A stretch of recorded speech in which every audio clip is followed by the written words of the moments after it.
Assalamualaikum warahmatullahi wabarakatuh. Alhamdulillah wassalatu wassalamu ala Rasulillah. Kehidupan yang lebih alami itu adalah kehidupan yang menyehatkan. Suasana yang nampak lebih alami itu adalah suasana yang menyejukkan jiwa, yang semua orang merindukannya. Seorang yang tinggal di kota, yang sibuk dengan hiruk pikuk kehidupan kota, yang selalu dia melihat pemandangan yang dibuat oleh manusia, dia akan rindu pada pemandangan alam yang indah, yang asli sebagaimana ciptaan Allah. Sesuatu yang alami artinya adalah sesuatu yang masih sesuai dengan ciptaan Allah. Sebagaimana Allah menciptakan, begitu langsung kita nikmati. Air kelapa muda itu adalah air putih. Putihnya air kelapa muda langsung dari pokoknya, yang kita minum langsung daripada ciptaan Allah, tanpa ada campur tangan manusia. Semua suka air kelapa muda. Air sirup itu adalah air yang sudah dibuat oleh manusia, diolah. Enak rasanya tetapi tidak menyehatkan. Di sini saudaraku sekalian, segala sesuatu yang sesuai dengan ciptaan Allah, sebagaimana adanya dari Allah, maka itulah yang menyehatkan diri kita. Itu secara fisik kita lihat. Begitu juga hukumnya ternyata yang non-fisik, yang sifatnya adalah manhaj kehidupan kita. Metode dan cara hidup, jalan hidup yang kita tempuh. Jalan hidup yang mendekatkan diri pada Allah, yang lebih dekat pada Allah, tanpa ada campur tangan kita di situ, itu adalah jalan hidup yang menyelamatkan.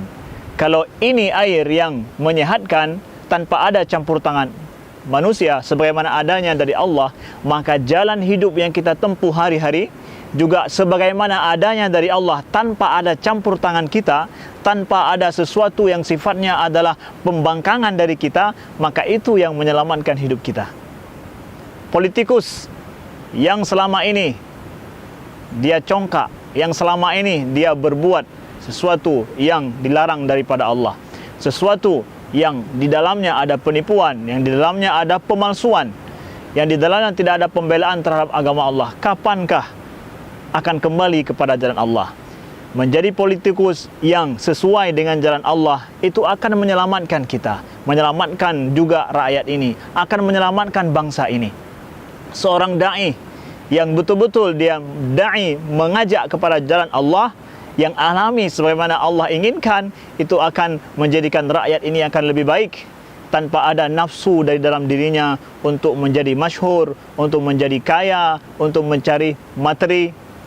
Semua itu adalah bentuk daripada kembali kepada jalan Allah. Begitu juga siapa kita yang bekerja di jalankah, bekerja di kebunkah, yang bekerja di kantorkah, pekerjaan kita yang di dalamnya adalah ada kesesuaian dengan manhaj Allah, dengan aturan Allah, itu adalah yang menyelamatkan kita.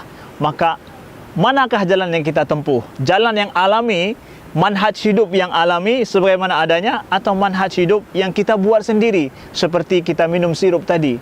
Minum sirup, air yang enak sekali rasanya, tapi itu campur tangan kita di dalamnya, tidak menyehatkan. Atau mau air sebagaimana disediakan oleh Allah. Maka carilah jalan hidup yang telah disediakan oleh Allah, jangan buat-buat sendiri, karena itu akan membinasakan. Allah bertanya, fa aina tadhhabun? Maka kemanakah kalian akan pergi?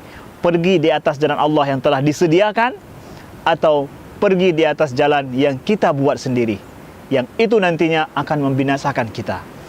Alami menyehatkan, manhaj Allah yang ilahi itu akan menyelamatkan.